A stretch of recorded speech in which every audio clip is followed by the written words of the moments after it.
مدینہ میں رہتا ہے اور وہ آج جدہ جا رہا ہے، وہاں سے کوشش کر کے حج کے لیے روانہ ہوگا، اگر نہ جا سکا تو واپس آ جائے گا، کیا اس صورت میں دم واجب ہے یا نہیں؟ جی میرے بھائی بتائیں۔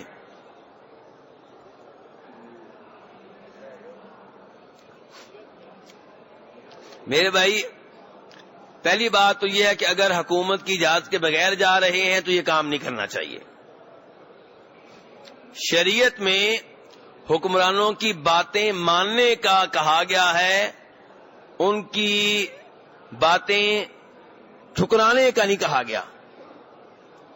شریعت کہتی ہے کہ آپ اپنی حکومت کے ساتھ مل کر چلیں، ان کی مدد کریں۔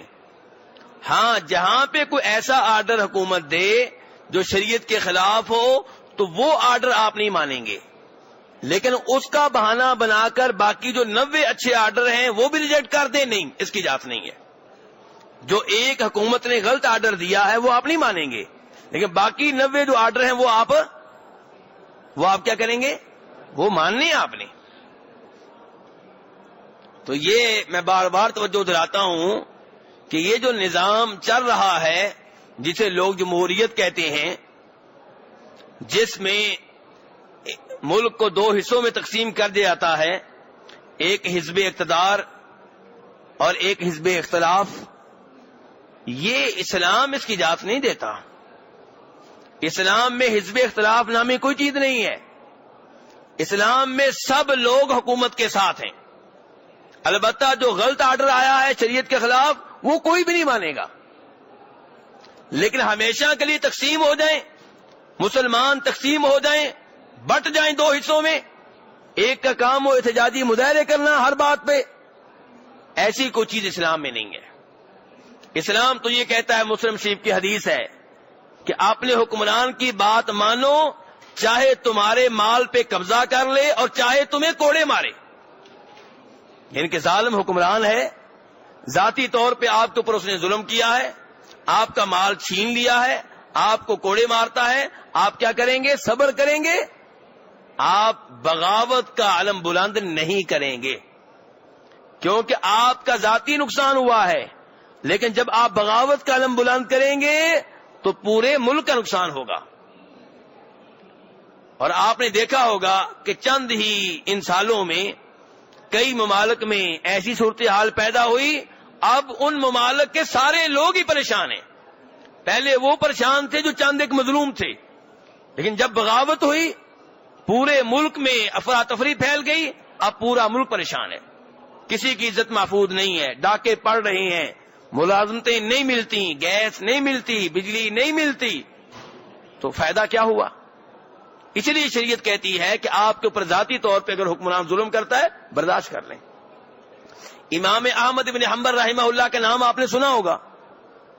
آپ جانتے ہیں کہ ان کو 2-3 حکمرانوں نے اپنے زمانے میں بہت مارا ہے، بڑی ان کی پٹائی ہوئی ہے، کوڑے پڑے ہیں، اور دینی معاملے میں یہ حق پہ تھے، حکمران غلطی پہ تھے، لیکن جب ان کو رہا کیا گیا تو ان حکمرانوں کے حق میں دعا کیا کرتے تھے۔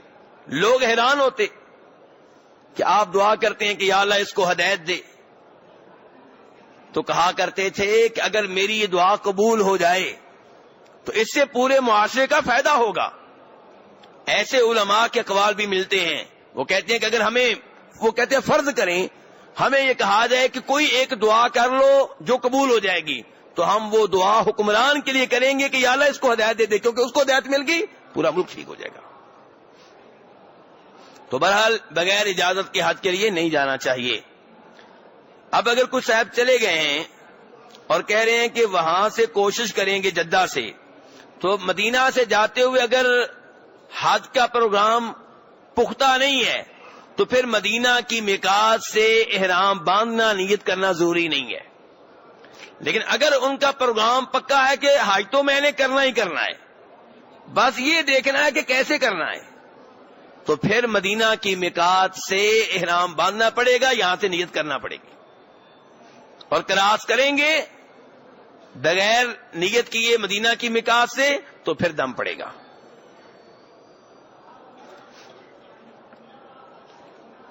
کیا بینک کی نوکری جائز ہے؟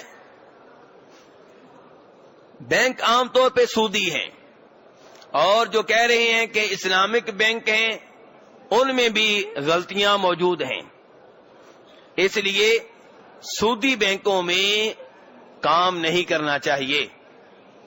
نبی علیہ الصلوۃ والسلام نے مسلم شریف کی روایت ہے، لعنت کی ہے سود لینے والے کے اوپر، سود دینے والے کے اوپر، سودی معاملے کو تحریر کرنے والے کے اوپر، اور سودی معاملات میں گواہ بننے والے کے اوپر، اور فرمایا یہ سارے کے سارے گناہ میں برابر ہیں۔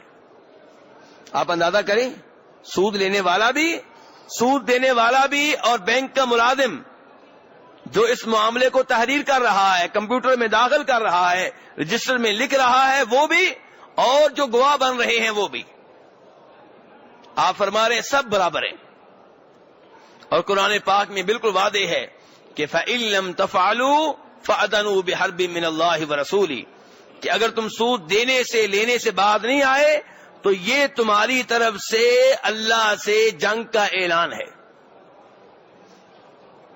سود ترک نہ کرنا، سود لینا، سود دینا، یہ بے الفاظ دیگر آپ کی طرف سے اعلان ہے کہ میں اللہ سے جنگ کے لیے تیار ہوں۔ تو میرے بھائیوں، اللہ سے جنگ کر سکتے ہیں، اپنے پڑوسی سے جنگ نہیں کر سکتے، تو اللہ سے جنگ کیسے آپ کر لیں گے؟ اللہ سے اگر جنگ کریں گے تو غالب کون ہوگا؟ شکست کس کو ملے گی؟ تو اس لیے میرے بھائیو بہت بڑا جرم ہے، اس کے قریب بھی نہیں جانا چاہیے۔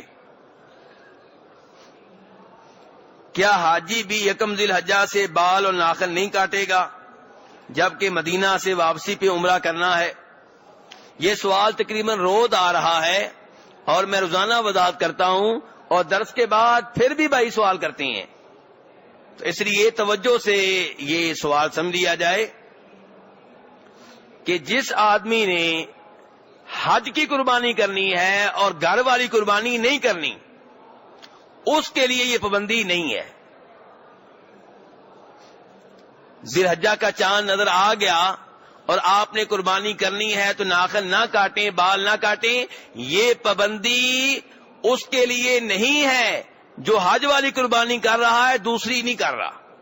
یہ پابندی اس کے لیے ہے جو گھر والی قربانی کر رہا ہے۔ گھر والی قربانی کر رہا ہے، وہ حج والی قربانی چاہے نہ کرے، جیسے پاکستان میں لوگ بیٹھے ہوئے ہیں جو حج پہ نہیں آئے، وہ وہاں پہ قربانی کر رہے ہیں، ان کے لیے پابندی ہے۔ حاجی اگر دونوں قربانیاں کر رہا ہے، حج والی بھی اور گھر والی بھی، یہاں پہ کر رہا ہے یا وہاں پہ کروا رہا ہے، پھر یہ پابندی اس کے لیے بھی ہے۔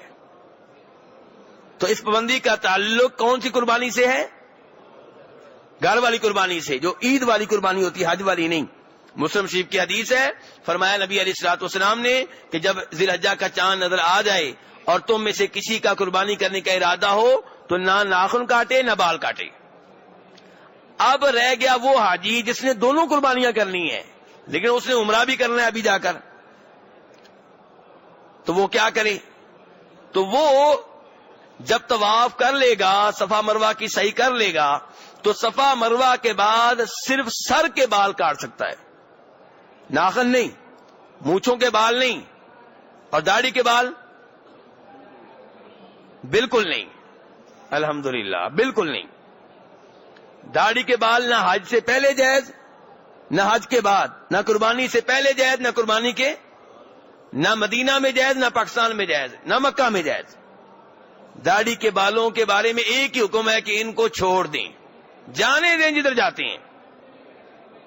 کئی بھائی سوال کرتے ہیں کتنی داڑھی رکھنی چاہیے؟ کیوں جی کتنی رکھنی چاہیے؟ ہاں، میرا جواب ایک ہی ہوتا ہے کہ کم از کم اتنی رکھیں جتنی اللہ دے دے۔ کم از کم کتنی رکھنی ہے میرے بھائیو؟ جتنی اللہ دے۔ یہ اللہ نے دی ہے رکھنے کے لیے، کاٹنے کے لیے نہیں دی، موڑنے کے لیے نہیں دی۔ تو بہرحال حاجی اگر دونوں قربانیاں کر رہا ہے تب وہ ناخن نہیں کاٹے گا، بال نہیں کاٹے گا، سوائے ان بالوں کے جو طواف کرنے کے بعد، صفا مروہ کی صحیح کے بعد سر کے بال کاٹے جائیں گے بس۔ کیا مسجد عائشہ سے عمرہ کرنا جائز ہے اور کیا کرنا چاہیے؟ اگر نہیں تو سعودی حکومت نے وہاں حمام کیوں بنائے ہیں؟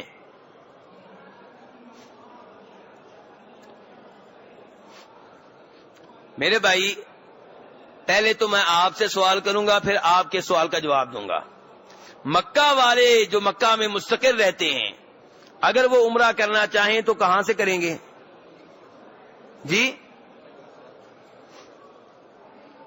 عمرے کی بات کر رہا ہوں، حج کی نہیں۔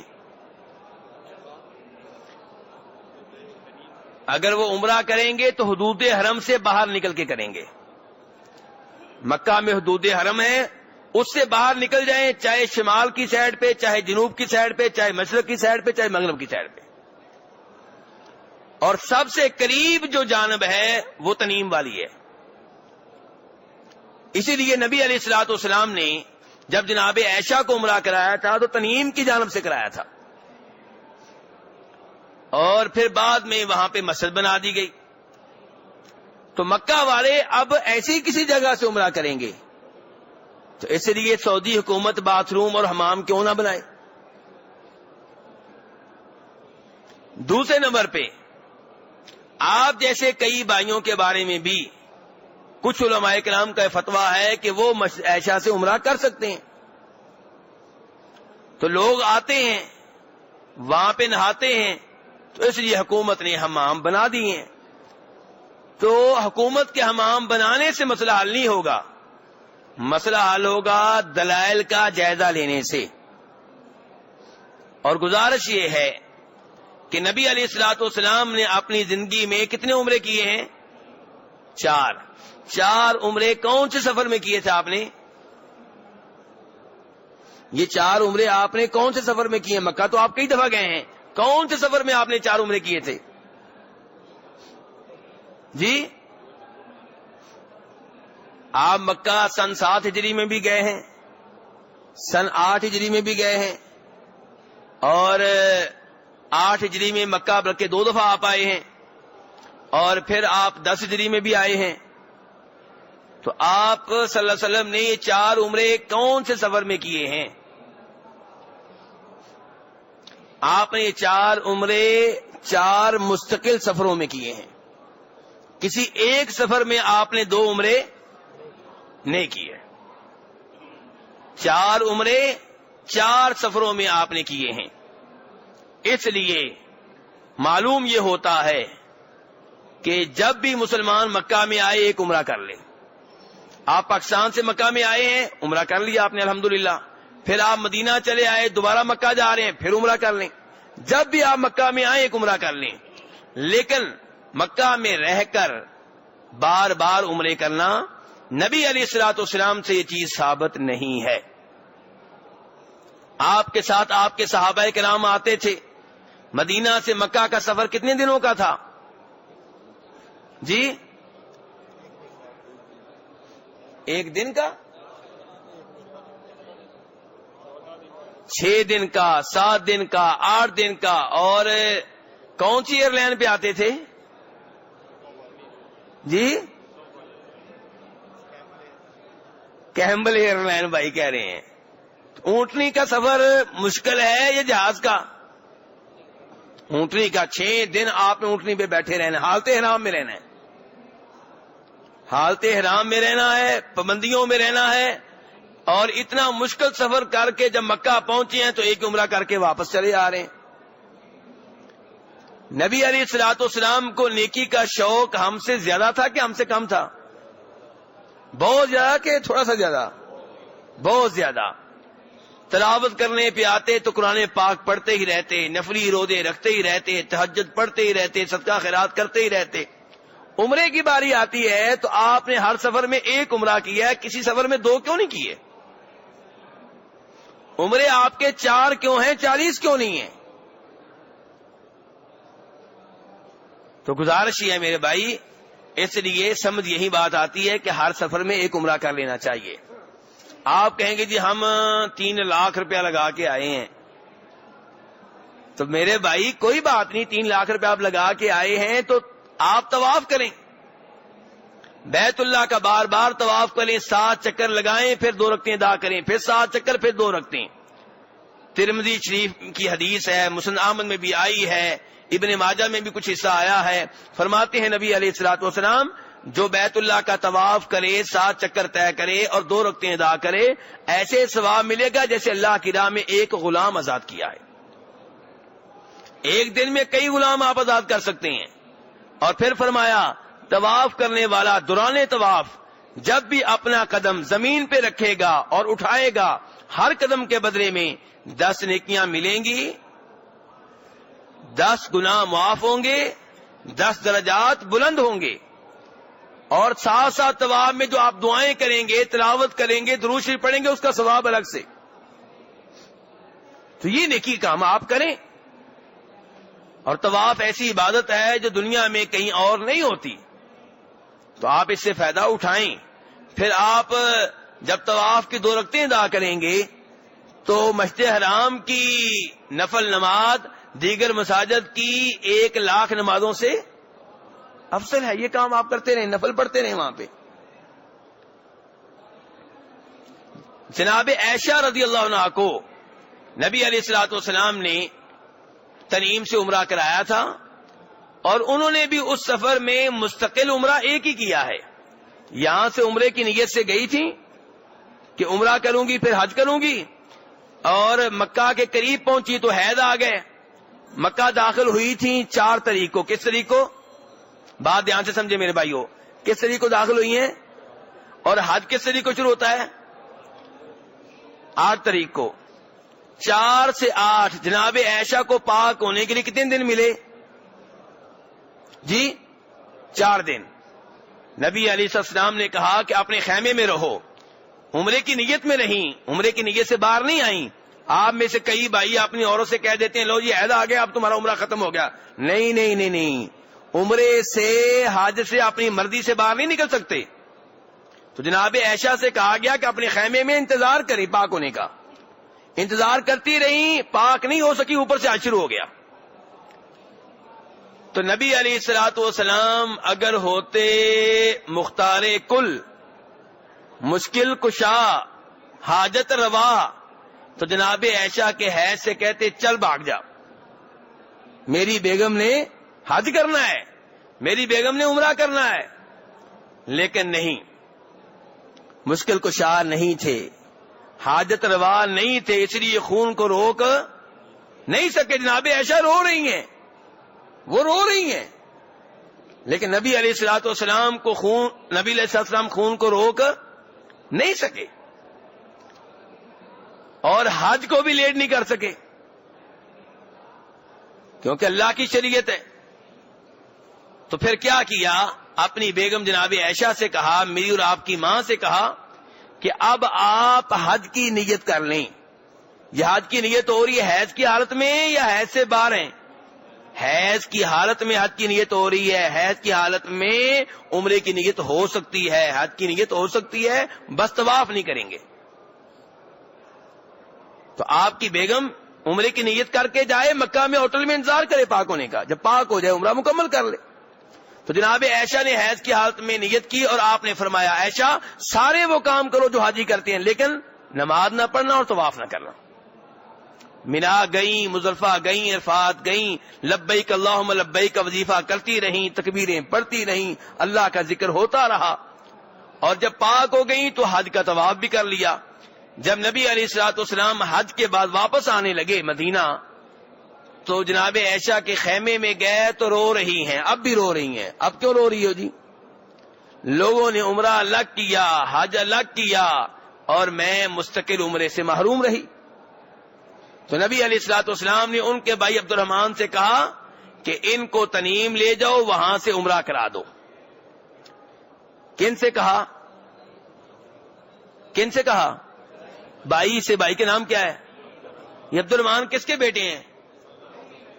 ماشاءاللہ آپ میرے ساتھ ہی ہیں، اس کا مطلب ہے ابو بکر صدیق رضی اللہ عنہ کے بیٹے ہیں. اب وہ ساتھ جا رہے ہیں، اور نبی علیہ السلام رحمت اللہ عالمین ہیں، امت کے خیر خواہ ہیں. اگر یہ تنعیم کے عمرے مناسب ہوتے تو عبد الرحمان سے کہتے کہ بہن کے ساتھ تم نے جانا ہی ہے، تم بھی احرام باندھ لو، مفت کا ایک عمرہ ہو جائے گا. اور پھر جناب عائشہ کے عمرے کا انتظار کر رہے ہیں، لیٹ ہو رہے ہیں ان کی وجہ سے، ورنہ مکہ سے نکلنا چاہ رہے ہیں، لیکن جناب عائشہ کے عمرے کا انتظار ہو رہا ہے، تو آپ کے ساتھ صحابہ کرام بھی انتظار کر رہے ہیں. تو آپ ان سے کہہ سکتے تھے کہ میرے صحابیوں، مفت کا عمرہ، آسان چھوٹا سا عمرہ، اگر کسی نے کرنا ہو تو موقع غنیمت ہے، کر لے. لیکن نبی علیہ الصلوۃ والسلام نے ایسی کوئی رہنمائی نہیں فرمائی.